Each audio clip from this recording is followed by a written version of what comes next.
This podcast has mature language, not intended for underage viewers. Hello, this is Keenan of Street Cred Sports Training, and welcome to another episode of Time to Ball. We're on episode 10. Hopefully, everyone had a great Christmas. So I'll say, not the first, but from me to you all, I'd like to wish everybody happy holidays, which is including all of the religions, the way you celebrate this time of year. Hope you're really enjoying it. Now, I skipped last week. I wasn't going to actually do one until the new year, but I got some messages. Man, you need to get your ass back in the boot. So here I am. So with that being said, I'm about to go on a rant right now. So I was going to save this for the new year, but I guess I'll leave it all in 2022. My rant is specific to bad refereeing in sports. I'm trying to understand it. I'm looking at games when it comes to NBA, NFL, and I'm seeing just a ton of horrible calls. Like calls that, I get some calls when it's the bang bang plays, but there are bad calls that are costing teams wins. There was I can't even remember the team because it's been so many within the span of a few months. Everybody's chirping about it, and it's true. There was a pass interference in a football game that should have been called. It was the last play of the game. Should have been called in the end zone. He was grabbing and holding on this guy from the get-go. He might still be grabbing him right now. And was all draped over him when they threw in the ball. They didn't call it. And I get it. You want to let the players make the play, but, he had no chance of making that play with how that defender was draped over him. I've seen bad calls when it comes to the NBA, high school, college. High school, I kind of get it sometimes. These aren't, they're paid and compensated, but, a lot of these refs they're not quote unquote like this is their job. But in professional sports, these guys get paid, and it's weird at how, some calls that are just evident, bad calls are evident to everyone, and they just seem to say no, or they're assuming someone else is going to make that call. You want people to make the calls that, give one side an advantage, either offensively or defensively. You don't want either side to have an extreme advantage due to some type of penalty. And you also want to make sure you're calling the calls that you're supposed to call, right? You don't want to make calls on the other side of the field or the court that are not in your area. But, you really need to do your job. It's tough. And let me, I don't want to make it seem like I'm anti-refs. I got a lot of people that I know that are referees, some in high school, some in collegiate level. So I respect it. I actually had to ref a little league game once when I was doing, after school program. So hell, that was hard to ref that game in Little League. So I get it. I know it. But there are a lot of missed calls, right? Now, couple that with a level of arrogance with some of these officials, with the fact that you can't, talk to them. You can't question them. And they can be petty. They shouldn't be, but they could be petty. I think you see it more in basketball. You don't see it as much in football with arrogance with referees, with how they call the game. They just, to me, and this is me, in like football, they're just missed calls, right? They just missed it, bad calls. Okay. But You don't get the looks, the technicals and stuff, because in football there's a lot of really bad foul language going on. Unless it's something extreme, usually in football, it has to be you bump a referee intentionally, that's a flag. You try to pull somebody's helmet, that's a flag. If you're joined back and forth, and the referees are trying to separate you and telling you to go, and you continue to do it, they'll throw a flag. So in NFL, it's not as prevalent with the arrogance with how they call. NBA, college, high school, you can't talk to refs. Now I do understand this. Kids see what adults do. So you're following the professional games. So you see how these professionals are complaining about every call, right? They're complaining. They got their hands up. What, me? What are you talking about? And then you look at the review, and it's like, oh my God, it was a foul, man. What are you talking about? How is it that you're complaining? So to me, that shit does need to be cleaned up. All of this excessive talking when you fouled them. I don't get that. That part definitely needs to stop. They need to figure out a way to put an end of it, because way too much complaining and crying. Now, having said that, when there's a legitimate claim to a foul or legitimate question, some referees will turn around and give you a look and then give you a technical. Right? They don't even want you, trash talking has always been part of the game. But now it's like you can't even trash talk. You should know as a human being when you're watching stuff. If you play in the playgrounds, you know that two guys might be talking crazy to each other the whole game. You know when it's getting to that point where, all right, look, we might need to step in because they might get ready to fight. When it gets in, but some people feed off of that. I've had people that used to play with, they used to say, man, I can't get into a game unless I'm talking, I'm talking trash. Me personally, I didn't never just start talking trash. It's just like if somebody says something, then okay, all right, we're going. But I personally don't need trash talking to be motivated. But my point is, it's part of the game. It's human, right? You can be emotional with stuff. What stuff you should be calling. But some of these referees are like putting themselves in there, and they're just like making these terrible calls. Now, my question is, number one, I won't pose it to a question. I'll say it like this. Number one, it's okay to admit you're wrong. If you made a bad call, and I've seen some refs that will make a bad call, like an out of bounds call or something, and they'll stop, and then they'll say, my fault, my bad, I called it wrong. But a lot of times they don't do it, and they make clear bad calls. And instead of just stopping and saying, no, hey, you know what, I was wrong, what they usually do is on the other end, they'll make a phantom call or a phantom foul or something that'll give it back to that team. It's, people call it makeup calls, right? And a lot of it is clear as day. I can always set my watch to it. Oh, yeah, he didn't mean to call that. Watch this. They'll come down. Watch, he's going to make it up. Make it a foul, and then it's going back down there. And it's like, it doesn't work. You should be able to say, hey, you know what? I thought I saw something, bad call. We're going to give it back to the offense. Now, what does that do? To me, it just shows that you're human. Everybody's going to understand if you make a call. Now the person who thought, they got fouled might complain, but they know. And that's part of cleaning this up.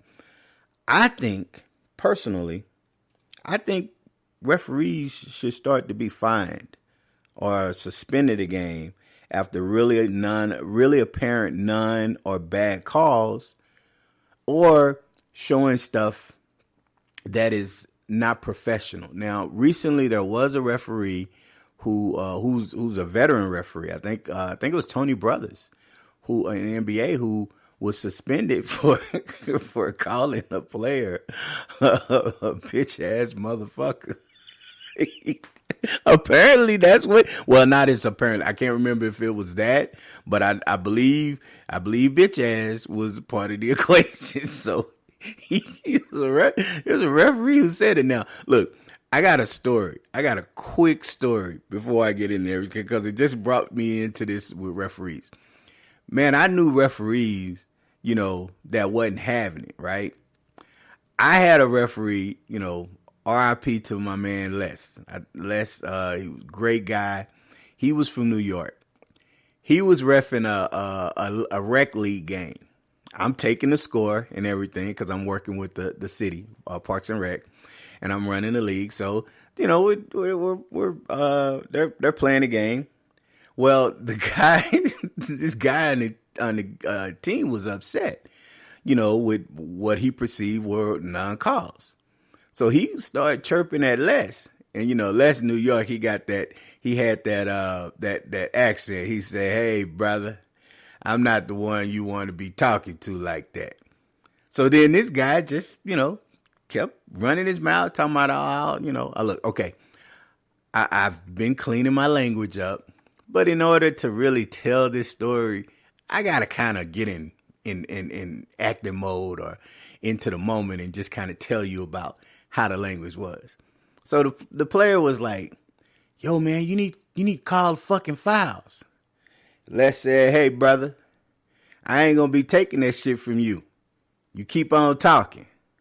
So later on in the game, the guy didn't get fouled. He was one of those players who you just couldn't breathe on or touch. He complained all the time, right?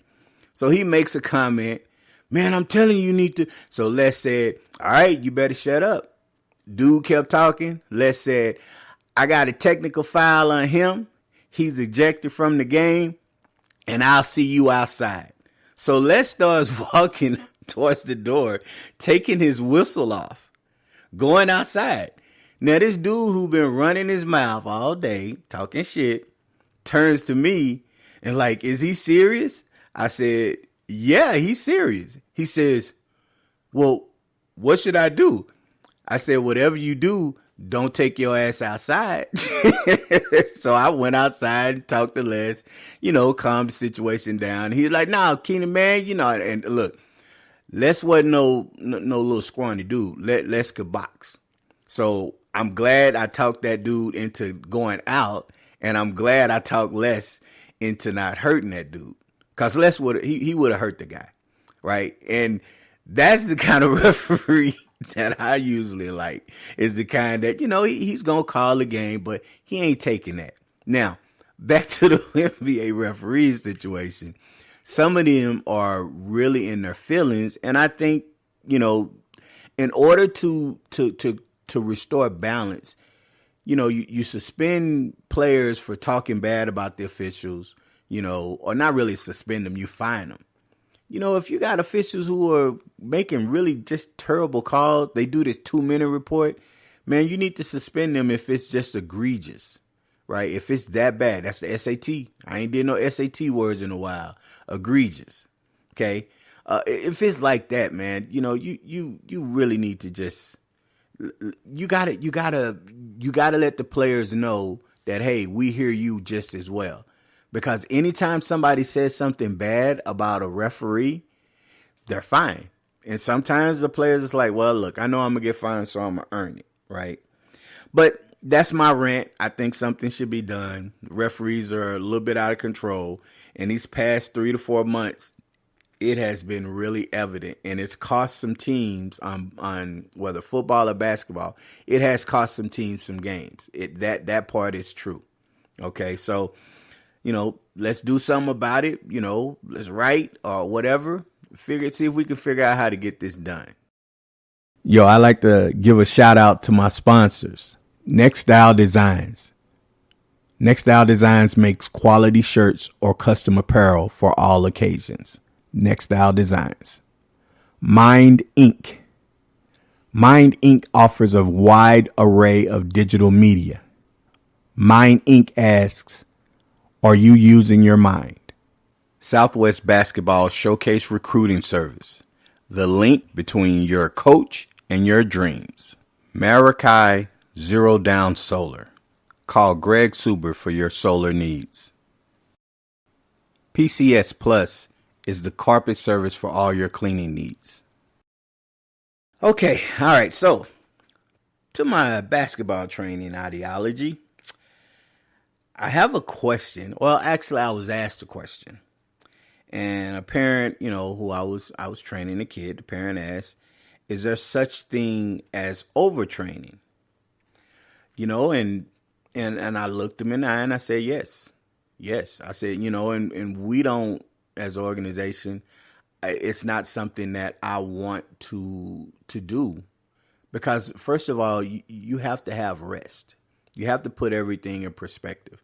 You can't train, I know, we say, hey, we grind, 7 days a week, 24/7, that kind of stuff. But no, I mean, you're wanting to go hard in spurts, get what you need to get out of it and be done. I mean, our trainings are an hour long. We give you a break, sometimes two, little breaks in between.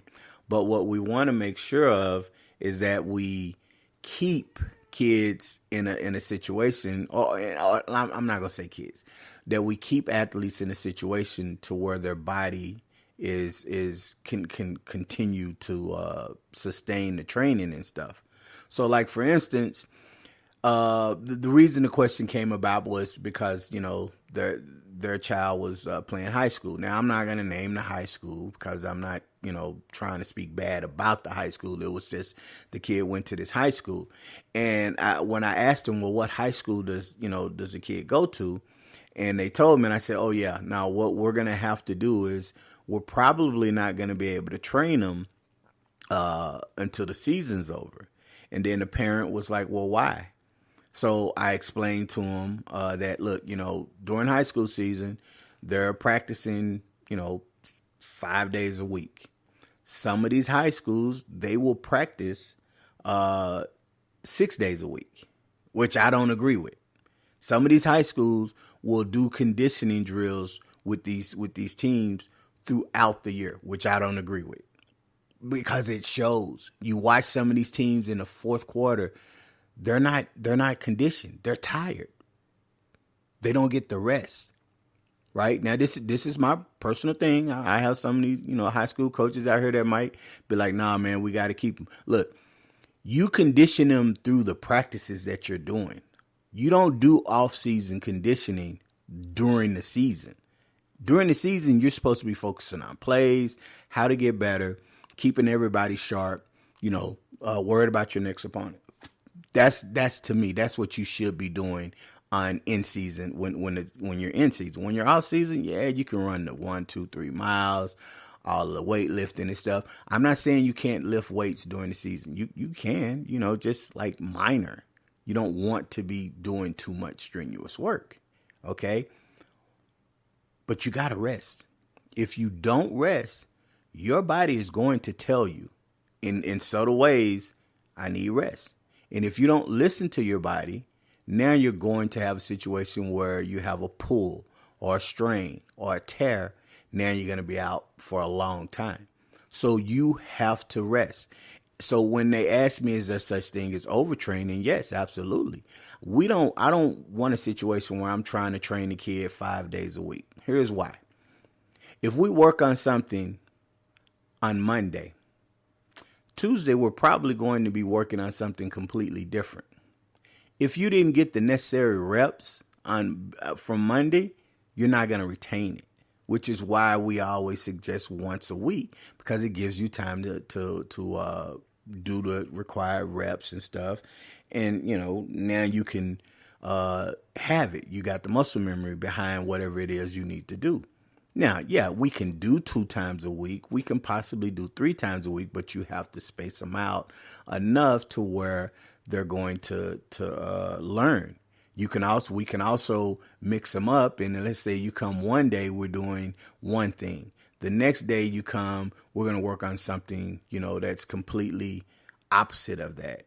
So now you get opportunities to keep working, but you got to rest.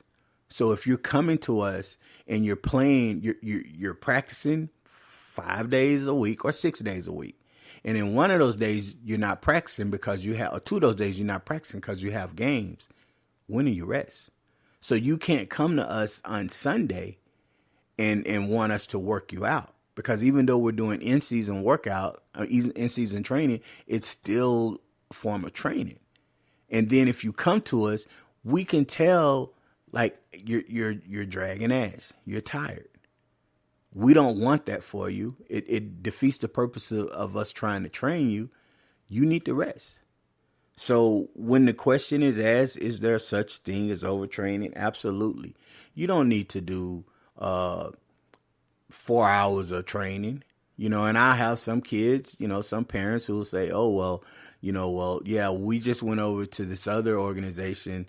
They practiced with them. We went to another trainer over here, and now we're coming over here. Number one, we don't do cross training. I'll explain that on another day. I don't do cross training, and I've made it clear to my guys, we don't do cross training. If you're training over there, then train there. If you're going to train here, then train here. It's a perfectly legitimate reason why, and I'll get in depth to that. But you've trained pretty much all day, right? When did you rest? Did you rest? Were you eating properly? No. Were you stretching properly? Cool down stretch, warm up stretch? No. And next thing you know, you're tired, you're fatigued, you get hurt. So there is such thing as an overtraining. We push our kids hard when we need to push them hard for that hour. But I'm not into overtraining, because at some point, your body's going to talk to you. And thus far, I can knock on wood, thus far, we haven't been, no, you know what? Well, we haven't been directly responsible for somebody getting hurt during the training. I think we had a kid that didn't tell us that they had some type of injury when we were training them, or something that wasn't working well.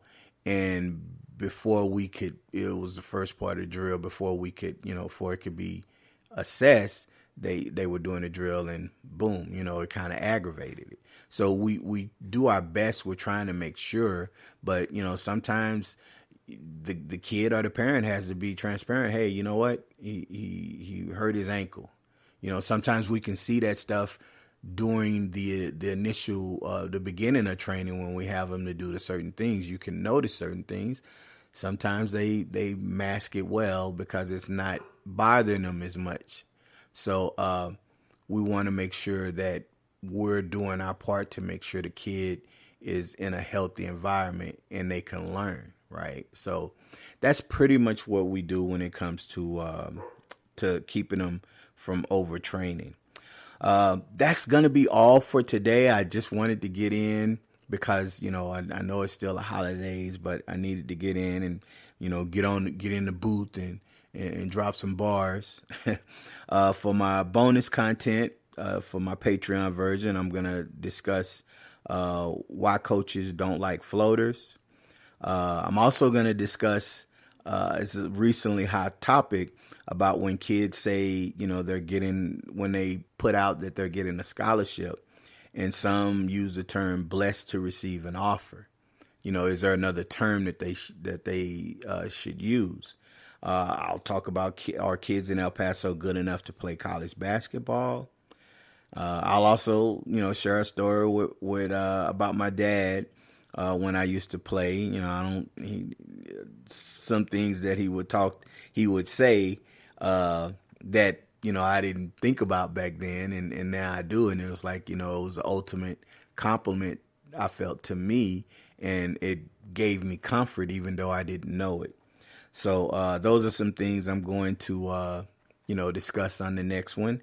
So if hopefully you can join me in those discussions, and have a great rest of your holiday. Be safe, eat, try not to drink too much, be safe. Don't drink so much, because it's not just yourself that you're, putting in danger, there are others. Okay. So with that, I'm going to end as I always do. If it was easy, everyone would be doing it. I'm out.